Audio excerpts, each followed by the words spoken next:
What if everything we've been told about autoimmunity is wrong? I'm Elizabeth Yarnell.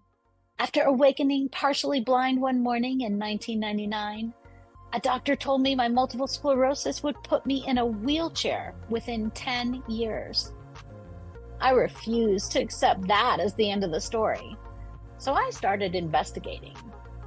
Welcome to the Inflammation Investigator, the podcast that uncovers the inflammation lurking underneath your ailments. Because autoimmune and chronic conditions should not be viewed as death knells when they are actually alarm bells. I'm a traditional naturopath and founder of the Inflammation Academy. And in 2 episodes every week, we dig into what conventional medicine might be missing. If you're living with chronic or unexplained symptoms, this investigation is for you. Your body has been trying to tell you something.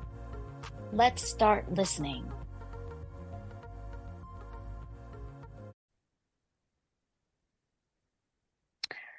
Hi, welcome back to the Inflammation Investigator. Today, my guest is Ellen Daulerio, and I think you are going to find some of her takes on neuroplasticity to be quite interesting and maybe slightly different from what you've heard before in terms of how inflammation affects the immune system and the neuroinflammation system. I know I'm saying some of these things maybe not quite the way they should be, but Ellen's going to come on in just a minute here and she's going to tell you all about it. So let me introduce my guest. Ellen Daulerio is a certified holistic health coach and board certified neurologic physical therapist who brings both professional expertise and lived experience to her work. She proudly calls herself a neurology nerd, fascinated by the autonomic nervous system, the body's operating dashboard. After a 30-year journey with complex chronic illness, including Lyme disease, heavy metal toxicity, anxiety, and burnout, and working with some of the most respected medical experts in the world, Ellen realized the missing piece wasn't another protocol. It was getting her body's operating system back online. Today, she helps people rebuild nervous system capacity so inflammation can calm and the body can remember how to heal. Ellen, welcome to the Inflammation Investigator. Thank you, Elizabeth, for inviting me. I'm so happy to be here. Oh, I love what you're doing in the world, and I think it's such really, as you were saying in the bio, it is a missing piece of what's going on in our healing journeys. Why don't we start off by talking about how you got here? What's your background? Well, but thank you for asking. And actually, sometimes when I prepare for these talks or podcasts, I often wonder, boy, it's been a 30-year journey. How do I do this succinctly? So, for your audience, I'm going to try to take 30 years, which is essentially half of my life, and give you like what we'll call the trailer version, okay, with some spoilers thrown in between. But I hope to keep it interesting for you because, it really is hard. To me, it's been so long that sometimes everything just kind of blurs. But as a person who spent 30 years trying to get my health back, and I've seen practitioners on about 3 continents, and I've done countless protocols, probably spent a life savings account as well. I'm really on a mission to help people with chronic illness get their life back, even sometimes when nothing else seems to work. I began my career as a physical therapist, specializing in brain injury and neurological conditions back in 1987. And I was a board certified physical therapist in neurology and geriatrics, certified by the American Physical Therapy Association. And I also taught in graduate level programs for physical therapy. So really, I spent years in my early years as well as my middle years studying the brain and the nervous system. And sometimes I laughed when I prepare for these talks that back in 1998, the term neuroplasticity was starting to become in vogue. And I thought to myself, that sounds so interesting, being able to rewire the brain. And I was actually looking into graduate studies of it for it at the time. And that dream kind of got clipped because at about the same time, my husband got called to an expat assignment with his company in Tokyo, Japan. So we took off to Japan and we spent the next 4 years basically, working for his company. And I went from being a full-time clinical educator and physical therapist to what was called a trailing spouse. So just to let your audience and you know as well, to share the human side of things, is that honestly, every day in Tokyo back in 1998 to 2004 or so that I was there was no Google. There was the beginnings of the internet. I had this thing called Right. Yahoo. There wasn't FaceTime. Skype did not even exist. I was on a 12-hour time zone with my friends and family in another country. But most pivotally, I couldn't read or write anything in the Japanese language. And so I felt like every day was this survival of the fittest. And when I look back now, I realized that that constant, like figuring out every simple thing in everyday life, including my first week, my relocation expert came to our home and said, I need to show you how to cross the street. And I said, is it different than the US? So it just set up this physiological pattern of always being in stress.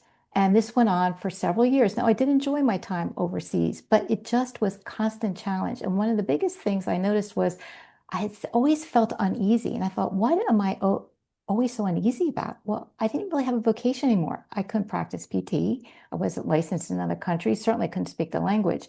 So to fast forward a little bit, over that time, I started creeping up with these little symptoms, like many of us do, that we kind of pass by, in the beginning, but then it becomes more noticeable. So mine was very severe joint pain, very severe chronic knee pain.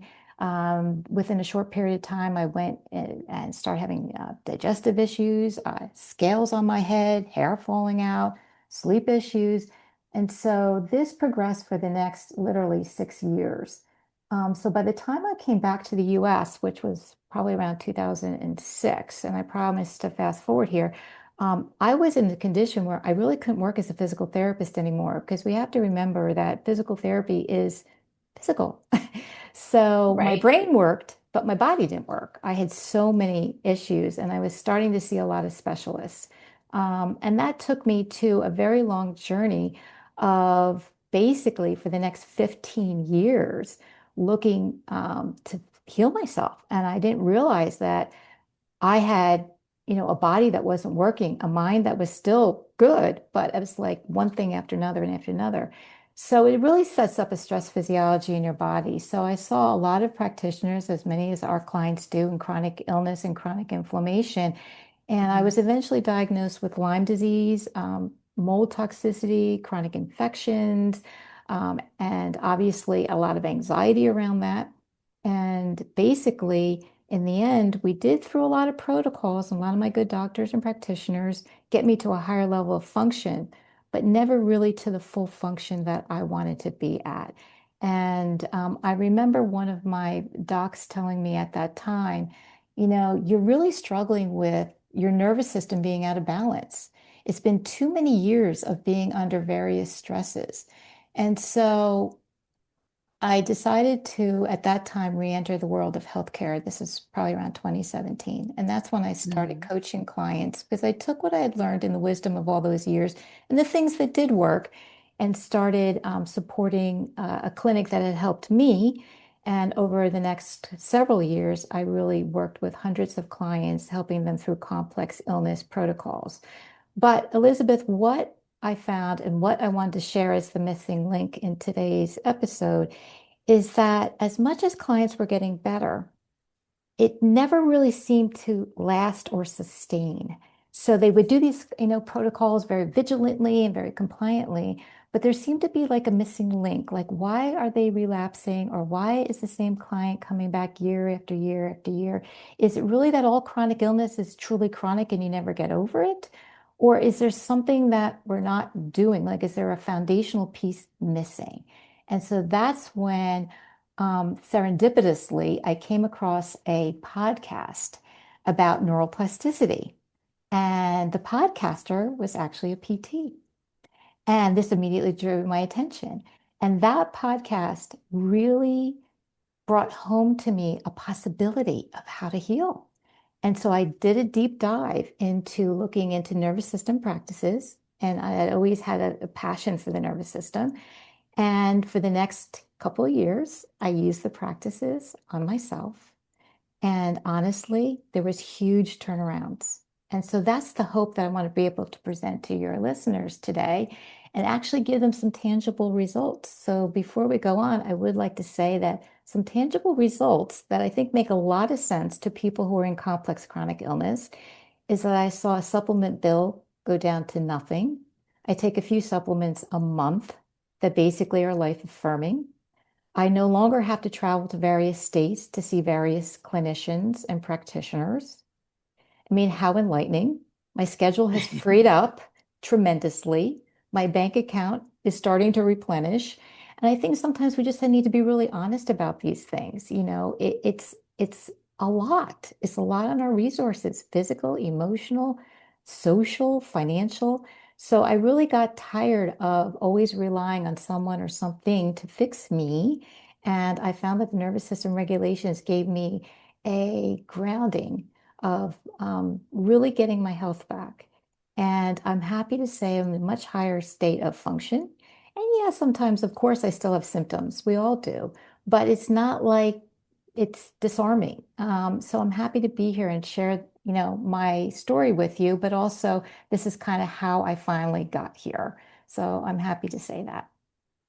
Well, I am really excited to dig more into it. That's such a great story with so many real life concrete examples that I think a lot of people listening to this can probably relate to in so Mhm. many different ways.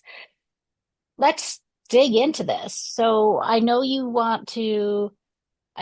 that one of the things you do is you talk about how autoimmune is often neuroimmune. So Mhm. let's talk a little bit about how chronic stress physiology influences how you feel and function. Great. So, because we are here in the Inflammation Investigator podcast, I'm assuming that most of your audience is dealing with some form of chronic inflammation or inflammatory diseases or autoimmunity. And that takes many different forms, as you well know. So, what I wanted your guests to be able to take away as a pearl of wisdom today is that inflammation is not just an immune problem. It's really often a nervous system problem. And so if you're really going to heal your inflammation and or your body, you're going to need to address your nervous system. And that was something that I didn't do. And how weird is that? Being a neurology clinical specialist, sometimes we get totally in the weeds and we miss the big picture. So, Mhm. we've been taught with autoimmunity that inflammation, that, having autoimmunity is that our body is attacking itself. But really, inflammation, as you know, is a normal protective response of the body. So your body's not really attacking you. Your body's actually protecting you. And it turns on this inflammatory response normally when you're injured or you have a toxin exposure or an infection. But then there's a normal cycling of inflammatory responses, and then the response ends when the threat or the infection or the toxic exposure passes. But the real problem in chronic illness and chronic inflammatory disease is that that response never turns off. So you say, well, what's the real question here? Why does the brain not get the message that, hey, the threat's passed and it's time to turn off? So that's where it brings me into talking a little bit about neuroscience, because one of the things that I learned in all the coursework that I've done is that if you don't have a basic understanding of neuroscience and how it affects your inflammatory process, it's going to be difficult for you to often buy into the neural rewiring practices because, quite Uh-huh. honestly, they're very simple. They're so simple that people are like, this can't possibly work. But if you understand the neurology behind it, then it's like, oh, okay, maybe I'll give it a chance. So what I did for this podcast is I'm just going to, provide for you a few of what I call neuroscience nuggets, just little nuggets to Fantastic. take Awesome. away to say, oh, okay, this is what she said, and I'll give it a try because it's super easy and it costs nothing. So for our complex chronically ill folks, I hope that this is inviting. So one of the things I like to share and what, you brought in very gently in your introduction of me is that we have to remember that the nervous system is the operating system of the body. It is your internal dashboard. In today's technological world, people love to get into this kind of tech talk. So I'll try to make analogies in that way. So the motherboard, your nervous system controls all your bodily functions, right? But here's the thing. You have no real conscious control over it. And so the part of the nervous system, just to let your listeners know if they don't already, is that your autonomic nervous system is the part that's not under conscious control, but it controls everything. And most people are kind of familiar with the term sympathetic overdrive or upregulation. And that's the part that's our fight or flight system. That's our survival system. And then there's the parasympathetic, the other branch of the autonomic nervous system, and that's our rest, digest, and repair and restoration. And actually, it's the creative part of our brain, the part that creates thought and uh, day-to-day emotions and et cetera. So one of the things that I like to share with people, going back to my story and things that we're going to go over and how to heal inflammation, is that yes, I just told you that the autonomic nervous system is the dashboard of the body. But I had a great little analogy to share with you. One of my physicians once told me that the job of the autonomic nervous system is to get you from today to tomorrow. That's it. That's simple. Survival, right? We forget. We get so caught up in our brain and in our thoughts that we forget it's just to get us from today to tomorrow.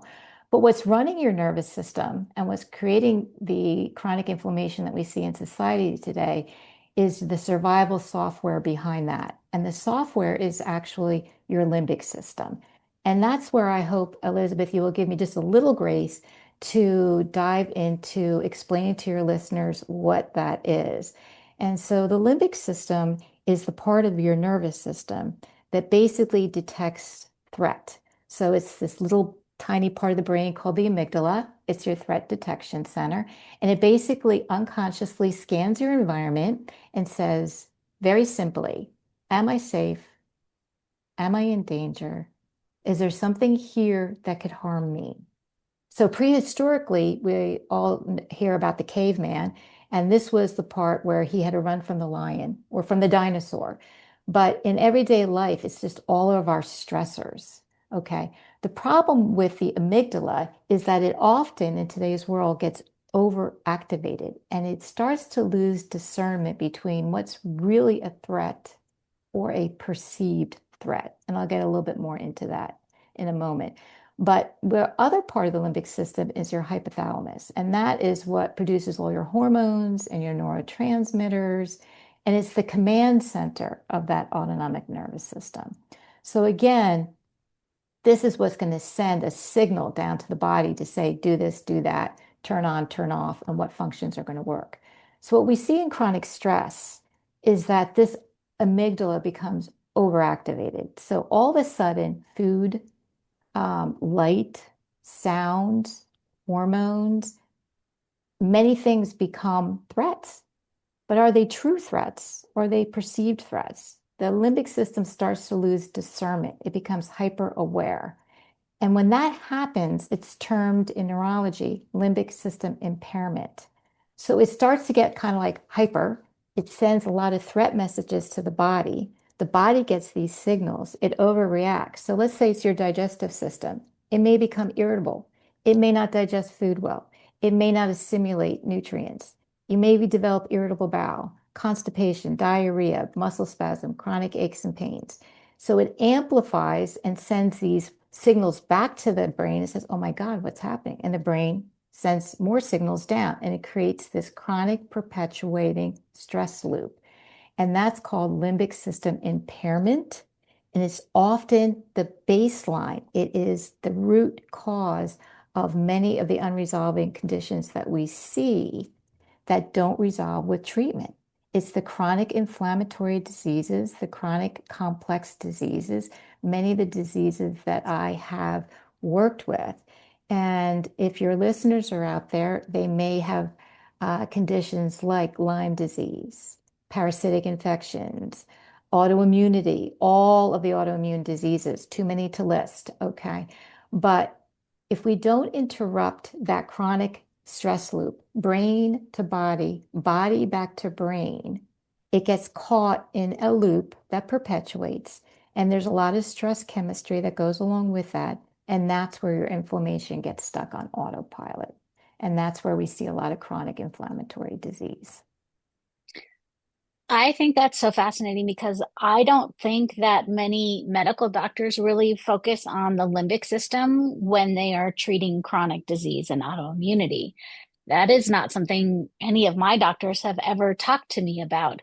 But I think, well, of course, that sounds like absolutely rational as part of what's going on and something that needs to be addressed in order for long-term recovery and healing to actually occur. Hmm. Yeah. So we talked about the loop between the brain and the body, but what about chronic illness as a memory on replay? I know that's Hmm. something that you talk about a bit. Can you explain that a little bit more? Yeah. So what I want you to think about here is with the limbic system, um, it it's also connected obviously to other centers in the brain. So your memory centers of the brain are both the amygdala and the hippocampus. And so again, without getting too nerdy on you, but we all need to put on our little nerd hats, okay? And I'm going to give you another nugget here, is that what happens is the hippocampus is your brain's normal timestamp machine. So it puts experiences into chronological order and it recognizes when something happens in the past and not in the present. The amygdala, as we discussed just recently, is your body's threat detection center, but it also stores emotional memories. It does that for the sake of future decision making, so that the brain might need that information in the future for survival in some way. But with chronic stress or chronic illness, chronic inflammation, the hippocampus actually becomes underactive. It actually shrinks in size and it becomes less effective at filing away those events into the past. And the amygdala, as we discussed, is often overactive with chronic illness and it's looking for danger everywhere. And it kind of sets up a scenario for the perfect storm. The brain can't seem to figure this all out and it starts responding in the present moment as if it's in the past. So, take for instance, you can have a current sensation of pain and it Hmm. immediately makes you think of a past illness and almost starts to replicate the symptomatology of that past illness. You could be eating a food, and if that food is the same food that you were eating when you were highly stressed or in a very stressful, chaotic environment, it can actually start to create a food sensitivity or intolerance, like your body doesn't want it. You might have a smell that you encounter that reminds you of a past mold exposure. And now all of a sudden, mold symptoms start to return that you might have had before. So it's really like a stress inducing person or place or situation can actually trigger the brain to replay an old associated memory that it has stored. Okay. So it's just one of these unbelievable things that can happen in our body when we're under this chronic stress that we live in today's society or with chronic illness. So it's like the body runs the same physiological response, even though the original threat is in the past. It's like it confuses the past and the present. The present moment is almost like the past getting replayed. So I often tell folks when I try to explain this to them that the brain has like this filing cabinet of past experiences in the Hmm. hippocampus. And with that filing cabinet, it has a set of body responses that it remembers and that it can reactivate. So sometimes it like pulls out this old file and runs this old program, even though the situation is different. And so I'm going to give you just one personal experience. I suffered many, many years with really debilitating back pain. And when I used to go visit um, family, I would have a very long car ride.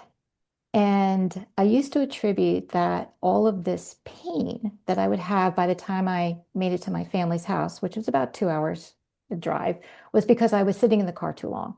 And Mhm. the seat wasn't adjusted right. And I wasn't able to move because of the seatbelt. Like I gave all of these reasons in my brain, stories for why I had the pain. And they could all be legit. But honestly, structurally, via MRI and X-rays, I did not have collapsing discs or herniated discs or impinged nerves. But I did have some stressful family situations that I encountered when I went home. And I almost always knew that there's a possibility of that.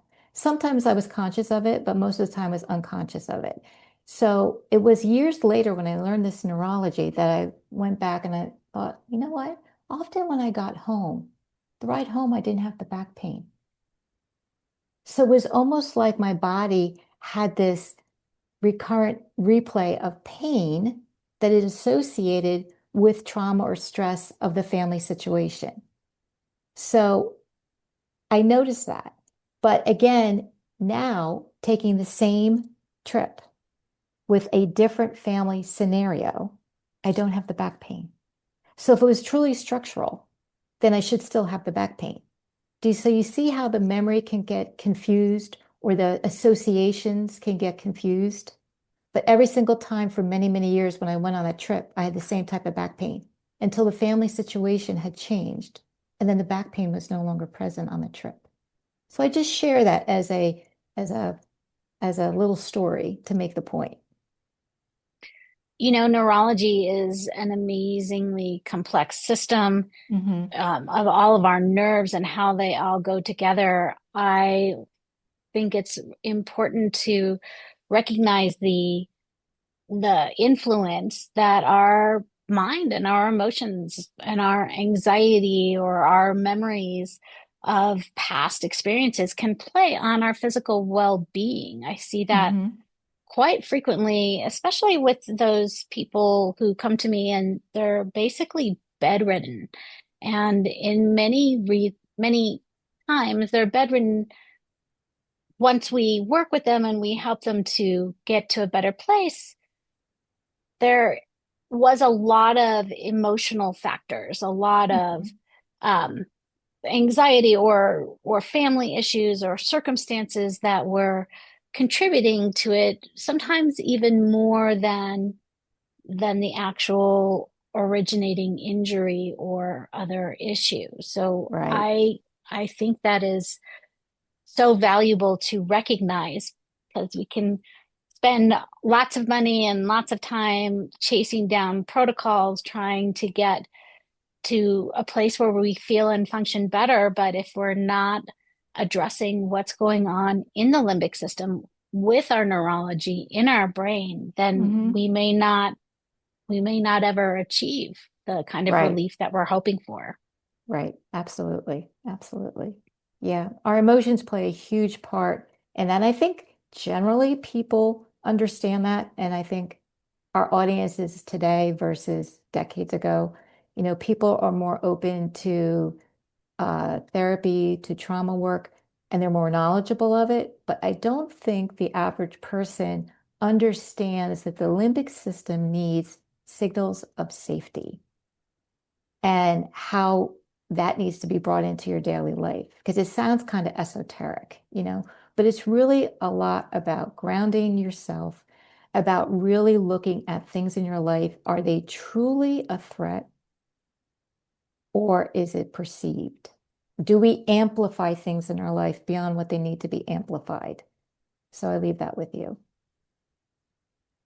That's so profound and so powerful. I think oftentimes that people are amplifying things unnecessarily, that it's Hmm. all a story they're telling themselves in their head that is completely coming from inside themselves. I just experienced something similar with my own mother just yesterday when she Hmm. said something to me and I looked at her and I said, "That's completely a story you just made up to yourself. Nobody else thinks that way. Only you Right. think that That way." way. Right, right, right. And I think a lot of times too, and I do this in the coaching, it's one of the most fundamental exercises we do is we look at what are the messages that we're sending ourselves. So for me, as someone interested in neurology, I'm looking at what are people sending their limbic system in their brain. Now, that person doesn't need to necessarily know that level of insight, but it's sending signals of safety, right? And so often, what a very simple exercise that I do is we look at, what are you feeling in the moment? So maybe let's say a client says, I'm feeling pain. Okay. So pain where? So I have this terrible back pain, and that's where you're going to catch yourself. And because of it, I can't do X, Y, and Z. And oh my God, I won't be able to provide for my children. And oh my gosh, I can't take my job and I can't go on the travel. Da, da, da. And then do you see where even my voice escalates? So then we start adding the story. Okay. Or I don't know what it is. I need to get an MRI, blah, blah, blah. So that story is what's escalating the signal of you're not safe and sending it back to the amygdala. And the amygdala is then prompting the old hypothalamus, who's sending a bunch of stress chemistry down to the body and perpetuating the loop. I'm not underestimating the pain and I'm not giving it validity, but we can eliminate the story until we pursue cognitively the details. So we just acknowledge, yes, you have pain. Let go of the story. Allow it to be. Take a breath, and then work through other types of nervous system practices to be able to be okay with the pain until we get the treatment or the pain resolved for whatever it is. Because, of course, there's always a clinical aspect that you're going to follow. But do you notice how different and how counterintuitive it is to say to someone, and that's why we coach versus teach, right? Is that it's counterintuitive. I have pain. What do you mean? I have a story with it. No, you have pain.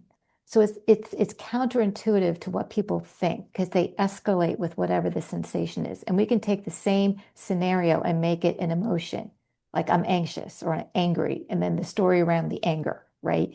So this is Yep. where you start rewiring your brain by stopping, pausing, being honest with yourself, letting go of the story. And it helps down regulate that limbic system. I like to call it limbic brakes. Put a brake on the limbic system, you know. So anyhow, Well, I think that is a very good practice to understand and to teach people. I know you have some other practices too, and I want to hear about those. But first, I want to talk about the fix it focus trap.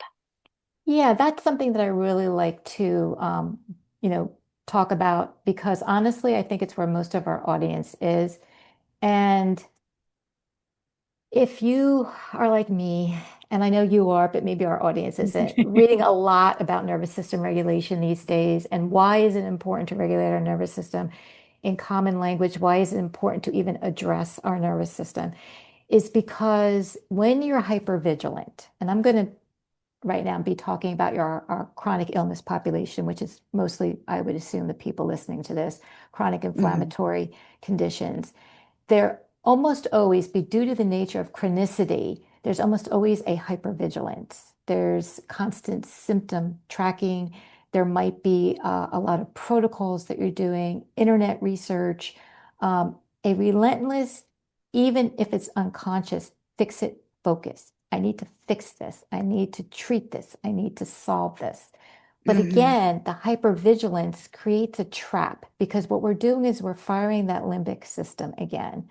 And so I'm very, very compassionate with my super compliant folks because guess what? That was me. And that's your best patients, right? The ones that come to you as a practitioner and try everything and do everything. They might be seeking solutions for years. I remember I used to have an intake summary, and there was a question on the intake summary that said, "When was the last time you felt well?" Mhm. And the person would say, when I was 8, and the person was 62. And I remember that made such an impact on me. The average usually was decades from when they last felt well. So they've been on this journey that has led to a hypervigilance of if I just find the right diagnosis, the right doctor, Mhm. if I do the right protocol, I'll finally get better.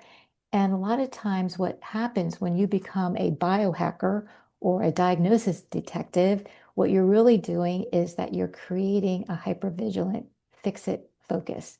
And that's really driving your nervous system to overreact. And again, it drives all the stress chemistry in the body. And it's the stress chemistry that we often hear about, cortisol, adrenaline, norepinephrine.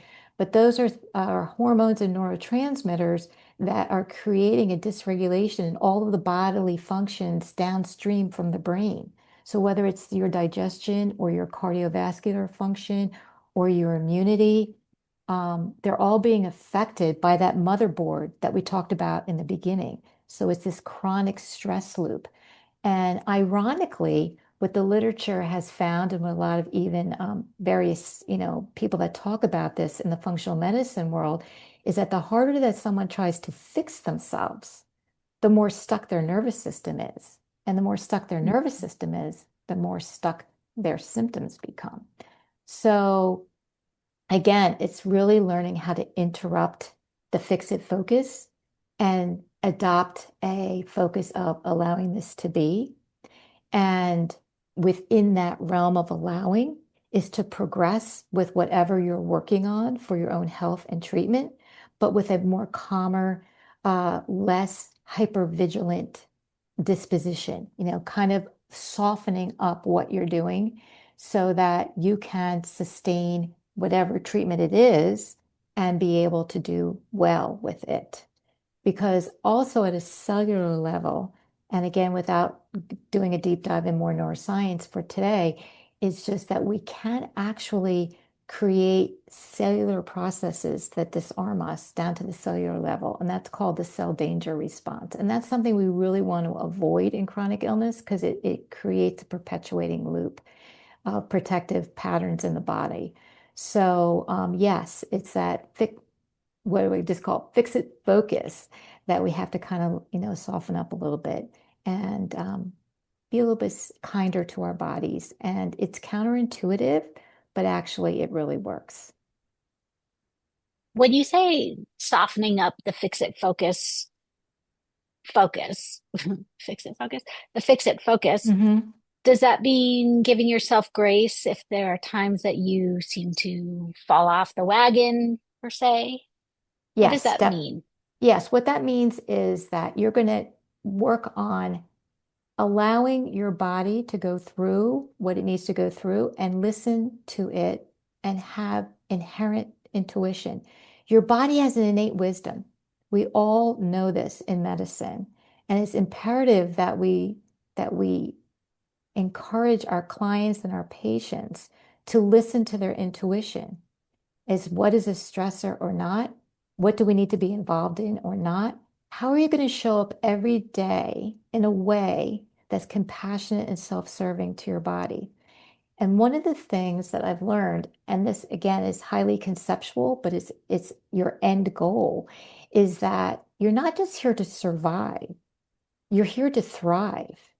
And you're here to live your one true life purpose. Each one of us is designed to leave a stamp on this earth that's totally different and unique than someone else. So if we were to rewind my 30 years ago, I was at the peak of my career when I got called to Japan. And my true life purpose and my vocation at that time just got clipped. And it's Mhm. only now where I've come to this particular moment in time that I am doing what I really want to do. Most of my friends at age 64 are retiring. They're with their grandkids. I don't have any children. So my legacy is going forward doing this work. I lost 30 years. I'm ready to do 30 more. I don't know about you, but I got to stand before the Lord. So I have a vocation that says I want to be able to help people find a different route and find a different route that's a lot quicker and with not so many detours. And so it's really listening to your own, it's like aligning with your own innate wisdom. We all really know that inside. And as a coach, I would guide you through that. And it's really about showing up for yourself, taking that identity of illness and shifting it to what identity do you really want to be each day. And slowly but surely get there in the tiniest, most minute ways. Show up for yourself and don't give up everything. Or what's very common in our illness population is, well, I'll do that when I get better, and I'll travel when I get better, and I'll return to my career when I get better, and I Mhm. will, I don't know, get married when I get better. So don't wait. like start in incrementally in very, very, very small ways. And as a coach, I implore people to really be good and show themselves grace. Exactly what you said at the beginning. Well, this is such a great segue into asking where can people find you? Because Hmm. when we come back, after you talk about that, I want to really just drill home what I think is your central message that I think is such a great mantra everyone should adopt. But where can people find you? Thank you. I'm a very personal coach. I'm also a very high touch coach. So I actually invite your listeners to email me. I'm sure you will have it in your episode notes and to email me at ellen@ellendaulerio.com. Use just the simple word inflammation. And what I would do is I would send you a free guide to my framework, my conceptual framework of how I work with people. And in particular, my program that I am very passionate about is actually entitled Get Your Life Back from Chronic Illness When Nothing Else Works. And in that, I can hopefully not only share more of my neurology nuggets with people, but get them to be able to rewire their brain to heal again. That sounds really great and very easy. So ellen@ellendelario.com Mhm. is the email address. I want to just reiterate, as I said earlier, your main message, which is you don't just need to survive, we're looking to thrive. Correct. And that should be the goal for everyone, I think. And it is possible. And I think that neuroplasticity and rewiring your nervous system and all of this great information you just shared about the limbic system is such an unspoken, untaught element of what it takes to actually experience healing in a body that is ravaged by chronic inflammation or chronic illness. Hmm. Hmm. Thank you so much Absolutely. for coming Thank you, on, Elizabeth. Ellen. I appreciate this opportunity and I hope to serve your audience in any way I can. And thank you again for all that you're doing and bringing really wonderful guests and your own insights to all of the people that are suffering with such long-term chronic inflammatory disease. It's very much appreciated, Well, thank you. That is my mission, as right? you can tell. Yes. So I really am so excited about today's episode, and I think it should be interesting information and maybe life-changing for many who are listening. So thank you for listening Thank today you. to today's episode, and thank you, Ellen, for coming. And we will talk to you next time on the Inflammation Investigator. Yes. Thank you, Elizabeth. Have a great day. And that's another case filed on the Inflammation Investigator. Remember, every symptom is your body's way of communicating. We just need to learn the language. If today's episode sparked something for you, I want to hear about it. Share your own investigation discoveries with me on social media at Elizabeth Yarnell, or find me at elizabethyarnell.com. Your experience could be exactly what another listener needs to hear. And make sure you're subscribed so you never miss an episode. And here's the thing about investigations, they work best when you're not going it alone. If this podcast is helping you uncover the answers you've been searching for, please like, rate, subscribe, and review, and share it with someone who needs to hear this message. As a new podcast, these actions mean more than you know. Want to dive deeper into your own inflammation investigation? Head over to inflammationinvestigator.com, where you can take my free inflammation quiz to uncover which hidden triggers might be affecting your health. Until next time, this is Elizabeth Yarnell, your inflammation investigator, reminding you that the solutions to your health issues are out there. Let's find them together.